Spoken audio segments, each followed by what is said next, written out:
Vas-y. Nous sommes en direct. Merci.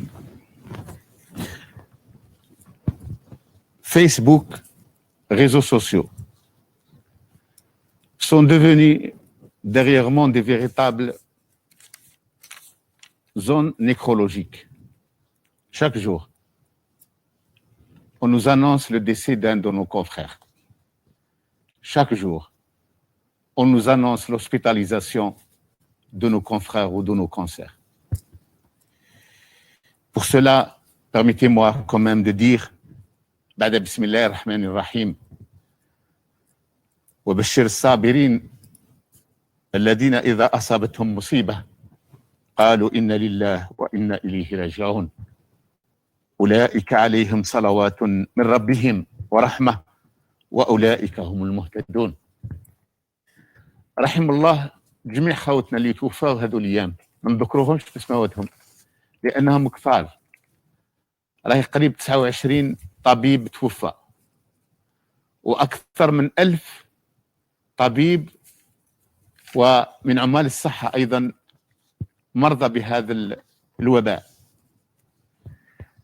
الطب ومهنة الطب أعطت ضحايا اللي كنا قادرين أننا نستغنى عن هذه التضحية، ولكن ماذا نفعل؟ لأن نوتر ميسيون المهمة تاعنا هو أننا نكون حد المرضى. نتمنى الشفاء لإخواننا الأطباء المرضى. أنا اليوم كما نيش لهنا كون راه أخي الدكتور أحمد بخالد رئيس الجمعية اللي هو مريض أيضا وجاته وحكة صحية، نتمنى له الشفاء ونتمنى الشفاء لجميع إخواننا. وبسببكم كلكم إخواني الأطباء سمحوا لي نقرأوا الفاتحة على إخواننا اللي توفوا. بسم الله الرحمن الرحيم.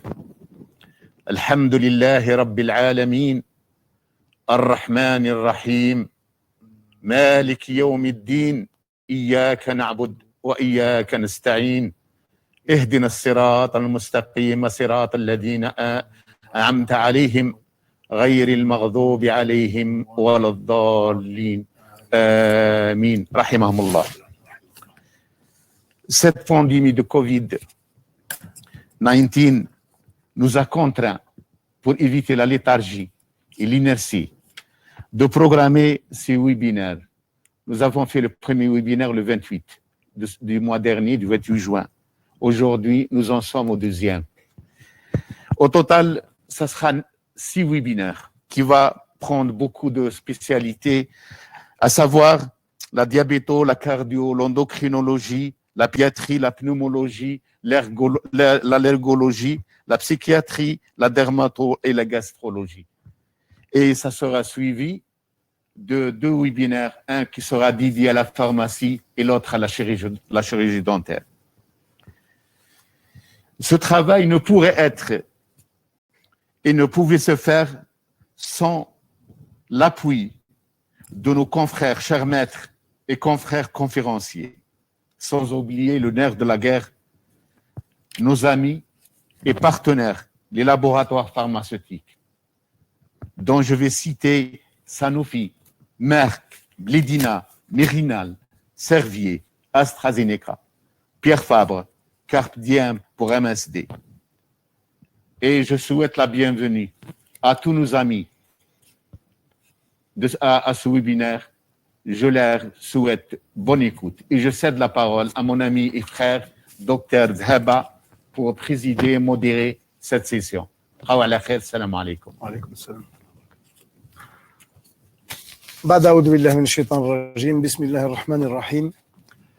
Nous allons commencer notre webinaire. Nous avons déjà écoulé 6 minutes. Nous allons commencer notre webinaire avec la communication du Dr Awish, les sulfamides hypoglycémiants dans le traitement du diabète type 2, un nouveau regard et de nouvelles perspectives. Il finira par l'étude Carolina. Dr Awish, à vous la parole.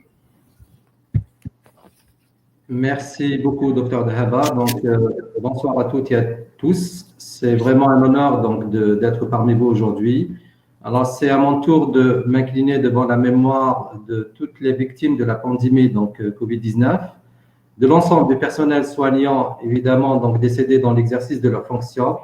Et je cite le nom du tout dernier, donc de toute la dernière victime, c'est Dr Huhour Birhamhom Jami'an. Amen. Alors donc, pour ma part, on va parler des sulfamides hypoglycémiants dans le traitement du diabète de type 2. Est-ce que réellement ce sont des médicaments qu'on peut éventuellement utiliser au jour d'aujourd'hui, d'autant plus qu'on a de nouvelles études et d'autant plus qu'on a donc de nouvelles perspectives actuellement dans la prise en charge du patient diabétique de type 2. Alors, je commencerai tout simplement ma présentation par un cas, un vécu réel. Donc, c'est la vignette de ce patient qui est âgé de 62 ans. Alors, il pèse 88 kg pour une taille de 1,68 m. Donc, il est, en fait, c'est un malade qui consulte régulièrement chez son médecin traitant. Alors, son diabète remonte à 3 ans. Actuellement, il est traité par metformine à raison de 2 grammes par jour. C'est un patient qui a arrêté de fumer depuis 6 mois. Son père, il a présenté un IDM, donc à l'âge de 52 ans. Son bilan biologique, donc actuellement, il me ramène un bilan avec une glycémie à jeun qui est à 1,13, une hémoglobine glyquée à 8,2, un LDL cholestérol calculé qui est à 1,32, une créatinémie à 11,4 et la microalbuminurie, donc qui est à 59 mg par gramme créatinine. Alors, quand je vois maintenant le bilan des complications, en fait, on retrouve au fond d'œil un signe de croisement artério-veineux, donc il n'y a pas de signe de rétinopathie diabétique.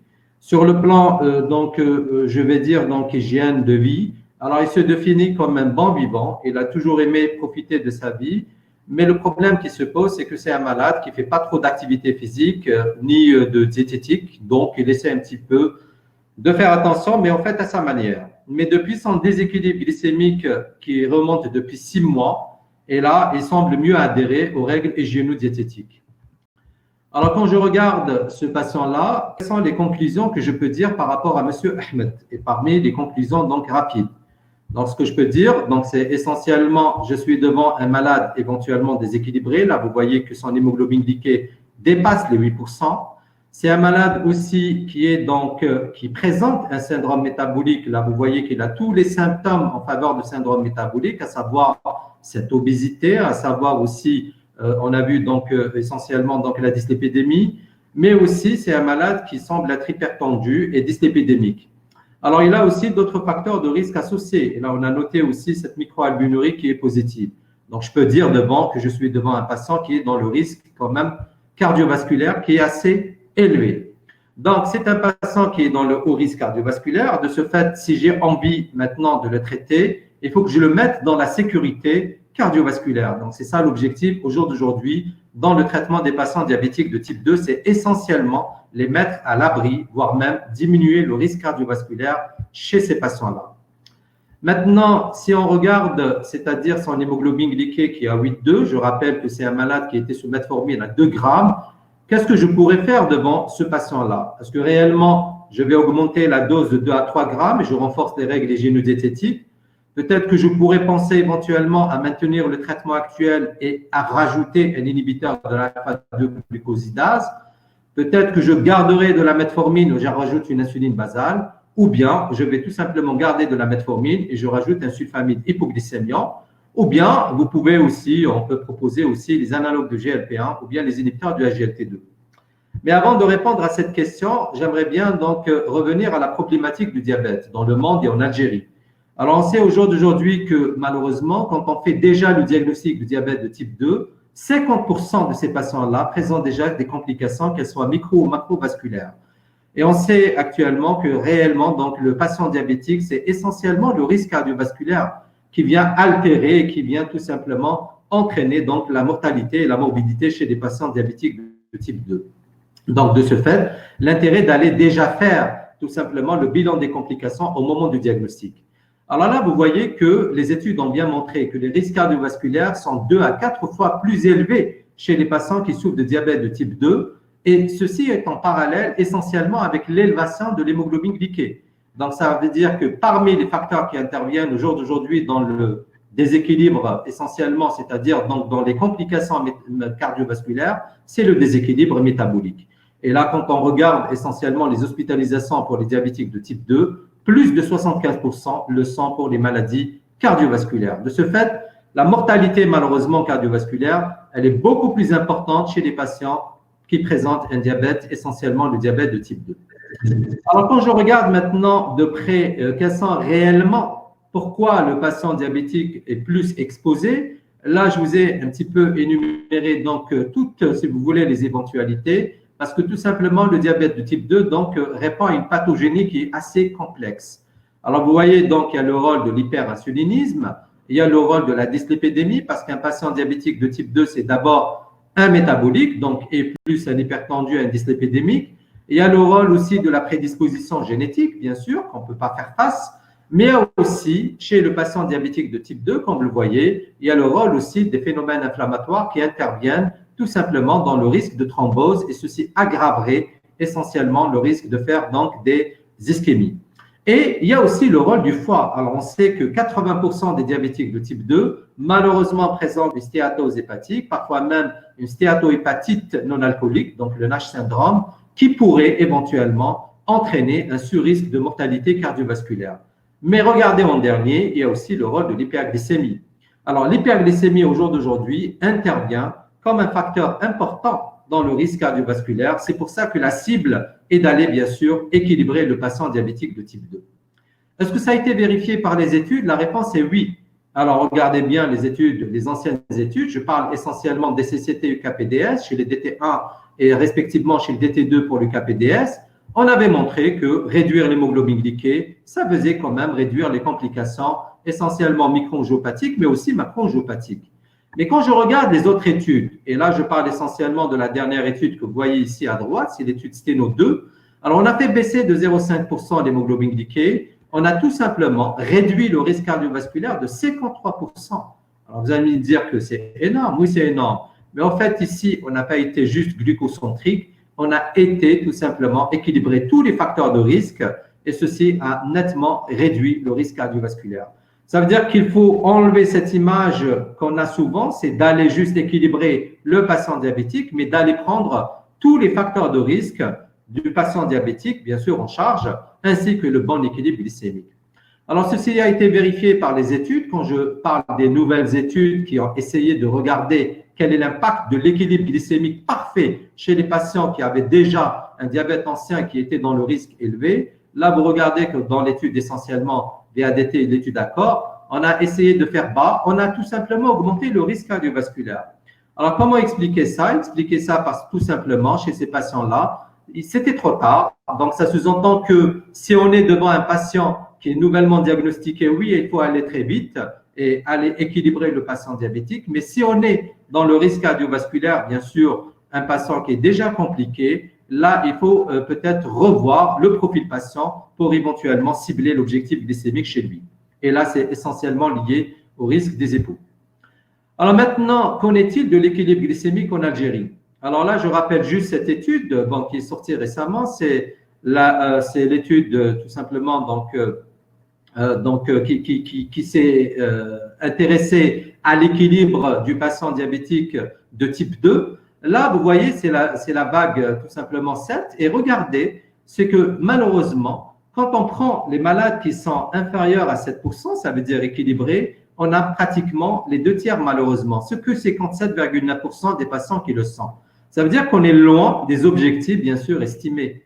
Alors, donc, à travers de ça, on peut dire, il y a d'autres études aussi qui ont montré que malheureusement, donc les 2 tiers de nos patients diabétiques sont malheureusement déséquilibrés.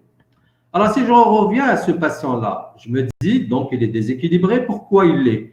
En fait, il y a essentiellement le risque cardiovasculaire qui est chez lui, mais il y a cette histoire aussi de l'inertie clinique et l'inertie thérapeutique. On sait au jour d'aujourd'hui que malheureusement, le fait de ne pas adapter la thérapeutique au moment voulu, c'est une perte de temps. Ceci va alimenter le risque des complications chroniques et bien sûr va alimenter le risque de la mortalité et de la morbidité. Alors, est-ce que c'est réellement quand on regarde un petit peu les études, est-ce que réellement, c'est-à-dire ça a été vérifié? Alors, regardez, c'est une étude très, très intéressante. Là, on s'est intéressé essentiellement à l'équilibre glycémique chez ces patients donc, diabétiques. Pardon, j'ai perdu. Là, je vois l'écran, oui. Alors là, en fait, ce sont des patients diabétiques de type 2 qui ont été nouvellement diagnostiqués. On les a recensés de 90 à 2012. ils avaient une HbA1c au départ qui était à 8 ans et ils étaient traités par la metformine. Alors, regardez bien, 11% de ces patients-là avaient déjà une maladie cardiovasculaire qui était déjà présente. Et quand on a regardé ces patients-là, on a tout simplement estimé le nombre de patients qui étaient supérieurs à 7% et sans intensifier leur traitement. Il y avait 26% au total de ces patients, malheureusement, qu'on n'a pas intensifié. Ça veut dire qu'ils étaient dans l'inertie. Qu'est-ce qui s'est passé chez ces patients? Le fait de ne pas réajuster la thérapeutique chez ces patients et les laisser dans un déséquilibre glycémique, à 5 ans, on avait une augmentation de risque d'IDM de 67%, une augmentation de l'AVC de 51%, une augmentation de l'insuffisance coronarienne de 64% et le composite global de 62%. Donc, vous voyez l'intérêt essentiellement d'aller équilibrer le patient diabétique et bien sûr au moment voulu. Alors, je reviens à ce patient. Donc, je parlais de la thérapeutique. Est-ce que réellement, quelle est la thérapeutique que je pourrais éventuellement proposer à ce patient? Alors, toutes les études au jour d'aujourd'hui insistent sur l'intérêt de parler du profil patient. Et là, même les guidelines et les recommandations parlent de ça. Mais quand on regarde un petit peu l'utilisation de ces produits en Algérie, alors on a toujours traité de la metformine en première intention, ça c'est le schéma habituel. En deuxième intention, le traitement qu'on utilise le plus souvent, c'est les sulfamides d'hypoglycémiant. Alors, les sulfamides d'hypoglycémiant, donc, est-ce que réellement restent sécuritaires chez ces patients diabétiques, sachant que leur coût est faible, sachant que le produit donc, est remboursé, que le produit est disponible? Donc, tout ceci, à partir de là, je me pose la question, est-ce que réellement, je pourrais éventuellement équilibrer ce patient par cette thérapeutique? Si je parle de l'inhibiteur de l'alpha-2-glucosidase, est-ce que réellement c'est intéressant chez ce patient-là? N'oubliez pas qu'il est à 8,2. 8,2 pour un objectif inférieur à 7%, voire même inférieur à 6,5. On ne va pas trop faire baisser l'HbA1c chez ce patient avec un inhibiteur de l'alpha-glucosidase, d'autant plus qu'il a des effets indésirables. Si je regarde maintenant l'augmentation à 3 grammes, en fait, on sait au jour d'aujourd'hui que la dose de 2 ou de 3 grammes, il n'y a pas réellement une grande différence par rapport à l'efficacité métabolique sur la baisse de l'HbA1c. L'insuline, ce n'est pas réellement l'utilité pour le moment. On est devant un patient qui est dans le syndrome métabolique et obèse, mais au fait qui n'est pas dans les signes d'insulinocarence. Donc, il me reste ces deux options, le sulfamide ou bien les analogues de GLP-1 ou bien inhibiteurs GLT2. Analogue GLP-1, inhibiteur GLT2, oui, ça pourrait être une bonne alternative. Mais on va voir que quand on est devant un patient qui n'est pas encore dans la maladie cardiovasculaire, c'est beaucoup plus, c'est-à-dire donc ces thérapeutiques semblent être beaucoup plus intéressantes chez les patients qui ont des maladies cardiovasculaires ou maladies rénales déjà avérées. Donc, si je pourrais dire chez ce patient-là, est-ce que le sulfamide d'hypoglycémiant est sécurisant pour ce patient-là? Alors, si je regarde maintenant l'algorithme de traitement, je commence par l'algorithme de la HAS de 2013. Vous savez que c'est toujours les dernières, ça n'a pas encore été réactualisé, même s'il y a une proposition de la SFD qui est sortie récemment. Mais ce qu'on peut dire au jour d'aujourd'hui, c'est que la HAS de 2013 traite par la metformine et par mesure essentiellement de coût, mais aussi d'efficacité, on propose en deuxième intention les sulfamides hypoglycémiants. Donc, on peut dire que les sulfamides n'ont pas été réellement exclus de l'arsenal thérapeutique. Si je regarde aussi l'algorithme de l'IDF, donc les toutes dernières recommandations de 2017, alors là, on propose de la metformine au départ, c'est tout à fait normal, mais on vous dit, on peut associer dans certains cas la bithérapie d'emblée, dans le cas où le patient est très déséquilibré, ça peut associer un metformine sulfamide ou bien un inhibiteur DPP4 ou un inhibiteur GLT2. Mais regardez, on a mis de la metformine et sulfamide en première intention. Et quand je regarde essentiellement après la metformine, qu'est-ce que je pourrais éventuellement proposer? Là, en deuxième ligne, ils mettent toujours les sulfamides. Donc, parce qu'on est toujours, si vous voulez, par souci de coût, mais aussi la sécurité d'utilisation de ces produits, puisque ce sont des produits qui ont plus de 60 ans, voire même 70 ans d'existence. Donc, ce sont des produits, c'est-à-dire qui existent même avant l'avènement de la metformine. Et on les voit aussi, c'est un traitement, si maintenant le produit, c'est-à-dire la metformine, est mal toléré chez le patient où il y a des contre-indications à la metformine, je pourrais même commencer par un sulfamide chez un patient diabétique de type 2. Alors, qu'en est-il maintenant des nouvelles recommandations de l'ADA-USD? Est-ce que réellement les sulfamides, on les a exclus? Alors, quand je regarde de près, la réponse est non. J'ai dit tout à l'heure que si je suis dans le risque cardiovasculaire ou bien maladie rénale établie, là, vous voyez qu'on donne toujours de la metformine en première intention, comme vous le voyez ici. Donc, c'est-à-dire la metformine en première intention d'emblée.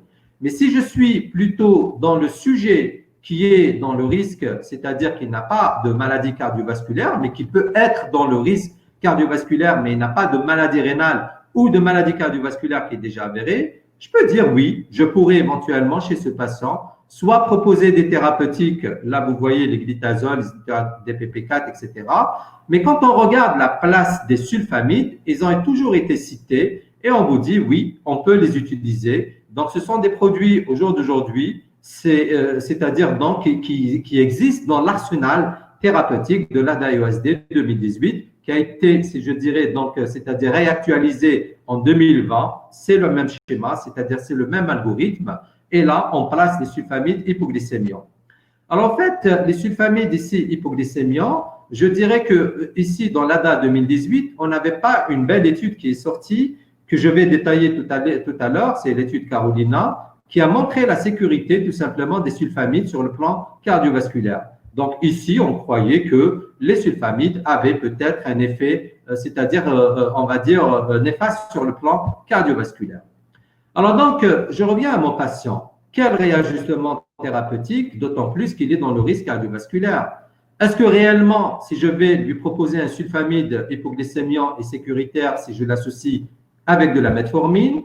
Et deuxième question que je pourrais me poser, quel choix du sulfamide hypoglycémiant que je pourrais lui proposer? Sachant qu'il existe au jour d'aujourd'hui plusieurs sulfamides, à savoir le glibenclamide, le glyclazide, mais aussi le glimepiride. Alors, si je revois maintenant une belle étude qui a fait le buzz, c'est-à-dire donc en 2019, c'est l'étude Carolina. Alors, c'est une étude qui n'a pas été faite par le laboratoire Sanofi, mais plutôt donc par un autre laboratoire qui a tout simplement la linagliptine. La linagliptine, je rappelle que c'est un inhibiteur DPP4 appelé Trajenta, c'est laboratoire Boehringer. Alors, ils ont essayé tout simplement de faire la comparaison entre la linagliptine et le sulfamide hypoglycémiant qui est le glimepiride dans le risque cardiovasculaire. Alors, je rappelle qu'avant cette étude, il y avait une étude qui s'appelait Carmelina. C'était la linagliptine versus placebo dans la sécurité cardiovasculaire où la linagliptine avait montré qu'elle ne fait pas de dégâts sur le plan, c'est-à-dire qu'elle était sécure sur le plan cardiovasculaire. Alors, pourquoi cette étude? D'abord, on sait au jour d'aujourd'hui que dans la majorité des cas et les habitudes de prescription des médecins, après la metformine, c'est essentiellement soit un inhibiteur des PP4 ou bien un sulfamide. Donc, du coup, on s'intéresse à ces deux molécules et on a essayé donc de les comparer. Deuxième chose, on sait au jour d'aujourd'hui que, c'est-à-dire donc, quand on voit les recommandations aussi, ces recommandations mettent en exergue essentiellement les deux produits après, c'est-à-dire donc essentiellement la metformine. Mais aussi, on voulait voir safety, donc c'est-à-dire de ces médications, mais en choisissant une population, comme vous allez voir, qui est dans le risque cardio-rénal. Et bien sûr, Carolina donc est venue tout simplement de dire est-ce que réellement la linagliptine fait mieux par rapport au glimepiride dans le risque cardiovasculaire. Alors voici le design de l'étude, vous le voyez, donc il y avait 43 pays, plus de 607 sites. Et là, ce qui est intéressant, c'est que, donc, il y avait deux bras. La randomisation, elle s'est faite un par un. Et là, soit on a donné de la linagliptine à 5 mg, ou bien le glimepiride. Et là, vous voyez, donc, les doses utilisées, c'est de la marelle de 1 jusqu'à 4 mg. Alors, donc, il y avait cette phase essentiellement, donc, c'est-à-dire de suivi. Et après, on s'est intéressé à plusieurs facteurs. Voici essentiellement le design de l'étude. Je ne vais pas trop détailler. Mais ce qu'il faut dire, c'est que dans cette étude, on est parti de 10 000 patients plus, on est arrivé à 6 000 patients qui sont inclus. Quand même, c'est un chiffre qui est assez intéressant, un échantillon de patients qui est assez intéressant. Il y avait plus de 3 000 patients qui ont été mis sous linagliptine, inhibiteur DPP4, et glimepiride, amarel, 3 010 patients. À partir de là, on a tout simplement fait un critère d'inclusion. Les critères d'inclusion, il y avait deux groupes. Soit on a pris les patients qui étaient déséquilibrés avec une HbA1c entre 6,5 et 8,5 et à condition qu'ils étaient naïfs au traitement ou bien ils étaient seulement traités de la metformine ou bien inhibiteurs de l'alpha-glucosidase. Deuxième groupe qui avait une HbA1c entre 6,5 et 7,5. s'ils étaient sous sulfamide ou glinide en monothérapie, ou bien sulfamide glinide associé à la metformine, ou bien inhibiteur DPP4, inhibiteur de l'alpha-glucosidase, pardon. Et là, vous voyez que la durée du diabète n'excédait pas les 5 ans. Alors, les critères d'inclusion, là, vous voyez que c'est intéressant. On a pris des malades quand même qui étaient dans le risque cardiovasculaire. Et là, c'est un ou plusieurs des critères suivants. Un malade qui avait une maladie vasculaire déjà avérée, un malade qui avait une atteinte d'un organe cible, les sujets âgés aussi, ou bien ils avaient plus de 2 facteurs de risque, à savoir hypertension, un durée de diabète qui dépasse 10 ans et la dyslipidémie. Alors, voici les caractéristiques de cette population. Quand je regarde de près, je vois que 83% de ces patients étaient déjà sous metformine. Alors, bien sûr, on a exclu tous les patients qui étaient sous insuline. 9% étaient naïfs au traitement, donc ils étaient juste sous régime. 40% avaient un diabète moins de 5 ans. 37% avaient plus de 2 facteurs de risque et 42% avaient une maladie cardiovasculaire déjà établie. Donc, vous voyez que la population, c'est une population quand même à risque. Là, si on additionne 42 et 37, on est dans les patients comme le patient Ahmed, qui est quand même dans le risque cardiovasculaire qui est assez élevé. Alors donc, si je regarde maintenant l'objectif primaire, c'est de regarder essentiellement le MACE. Le MACE, c'est essentiellement la mortalité cardiovasculaire, c'est de regarder aussi l'insuffisance coronarienne non fatale, mais aussi le stroke, l'AVC non fatal. Et secondairement, on regardait un autre paramètre, c'était l'hospitalisation pour angine instable. Et bien sûr, il y avait d'autres paramètres en deuxième intention. On regardait donc les objectifs secondaires, c'était la baisse de l'HbA1c, le poids et le risque par rapport, c'est-à-dire la prise du poids. Alors, qu'en est-il par rapport à l'objectif primaire? Alors là, c'était, c'est-à-dire donc c'était un petit peu, on va dire le buzz qui a fait un petit peu, innocenté en quelque sorte les sulfamides hypoglycémiants. Là, vous voyez que sur le MACE, la linagliptine fait autant que le glimépiride. Ça veut dire que le glimépiride, si on le compare à la linagliptine, sachant que les inhibiteurs DPP4 n'entraînent pas un surrisque cardiovasculaire et sont sécuritaires, là, vous voyez que sur le graphe, les deux courbes se superposent. Et si vous voyez maintenant sur le tableau, alors vous voyez que, c'est-à-dire là, si on regarde donc sur le tableau, alors là, vous voyez que le décès cardiovasculaire, le MACE, était pratiquement identique dans les deux groupes. Donc, au jour d'aujourd'hui, on peut dire oui, c'est-à-dire le glimépiride semble sécuritaire, il est sécuritaire comparativement à la linagliptine. Qu'en est-il maintenant de la baisse essentiellement de l'hémoglobine glyquée? Alors, on sait très très bien que les sulfamides hypoglycémiants agissent beaucoup mieux que par rapport, c'est-à-dire donc les inhibiteurs de la DPP4. Et là, vous voyez, c'est attendu. Dans les premières semaines, essentiellement entre la 16 et la 32e semaine, on avait quand même une baisse plus intéressante par rapport aux sulfamides. Et quand je regarde ensuite les courbes après 256 semaines de suivi, là, vous voyez que c'est pratiquement, c'est-à-dire ça se superpose. Mais ce qu'on peut remarquer aussi par rapport au poids, et ça, ce qui était attendu, donc la linagliptine n'entraîne pas de prise du poids. Bon, ça c'est par rapport à tous les inhibiteurs de DPP4, et on sait que le sulfamide entraînerait un risque de prise de poids, mais au fait qui était de 1,3 kg comparativement, bien sûr, à la linagliptine. Alors, qu'en est-il des hypoglycémies? Alors, sachant que les sulfamides, ce sont des insulinosécréteurs, c'est les inhibiteurs de DPP4, ne donnent pas d'hypoglycémie. Alors là, bien sûr, ce qui a été attendu, on avait plus d'hypoglycémie avec le glimépiride, ce qui était attendu. Mais ce qu'on peut dire, malgré ces hypoglycémies, on n'a pas eu quand même plus d'aggravation du risque cardiovasculaire. Donc, si on voit un petit peu les données de cette étude, pourquoi est-ce important de parler de ça? Alors, en fait, c'est que tout simplement, ces résultats ont détruit le mythe que les sulfamides augmentent le risque cardiovasculaire et innocentent du moins la marée, le glimépiride de cette vieille stigmatisation cardiovasculaire. Donc, au jour d'aujourd'hui, nous avons une belle étude qui nous a montré que oui, on peut utiliser le sulfamide après la metformine pour, c'est-à-dire avec une sécurité cardiovasculaire. Donc maintenant, si on regarde, et je termine par deux études, essentiellement, je vous donne un petit peu le résumé. Alors là, c'est une très très belle étude, c'est une méta-analyse de plusieurs études, et qui est sorti récemment en 2020. Et on s'est intéressé essentiellement à la comparaison de tous les sulfamides hypoglycémiants sur les combinaisons thérapeutiques avec la metformine et surtout par rapport au risque cardio-rénal. Et là, comme vous le voyez ici, c'est-à-dire ces méta-analyses montrent qu'il y avait la monothérapie avec les sulfamides ou bien associée à la metformine semble sécuritaire sur le plan cardiovasculaire et sur le plan rénal. Donc, du coup, ce sont des études qui confortent aussi et de dire que le sulfamide qu'on utilise au jour d'aujourd'hui, donc on ne va pas les bannir, mais il faut toujours les utiliser. Alors, une autre étude aussi qui est très, très intéressante, qui est apparue dans, je dirais, 5 revues de référence, comme vous le voyez ici, c'est une étude qui a été faite au Taïwan. Là, au fait, cet auteur, qu'est-ce qu'il a essayé de faire? Il a essayé de comparer le choix, quel est réellement le choix du traitement de l'hypoglycémiant sur le risque cardiovasculaire. Il a comparé le glimépiride, le gliclazide, le glipizide, le gliburide et le repaglinide de 1999 jusqu'à 2013. Donc, et il a tout simplement regardé le risque cardiovasculaire par rapport essentiellement à cette utilisation de ces médications. Alors, pour résumer un petit peu la situation, si on regarde un petit peu la conclusion, là, ils nous disent bien que dans cette étude qui est prospective, quand même qui est assez intéressante, il y avait pas mal, plus de 66 000 dans chaque bras et jusqu'à 97 000 dans d'autres bras, donc patients.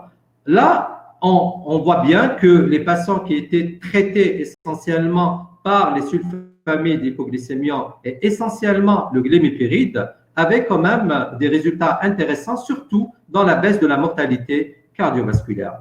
Donc, quels sont maintenant les points forts? Et je termine par cette étude, que le sulfamide, notamment de deuxième génération, garde toujours leur place dans l'arsenal thérapeutique. Les sulfamides, donc, ce sont des médicaments qui sont efficaces avec un très grand recul d'utilisation et surtout sécuritaires sur le plan cardiovasculaire. Et là, je parle essentiellement de cette étude Carolina qui a innocenté le glimépiride quant à la sécurité cardiovasculaire. Et je vous remercie.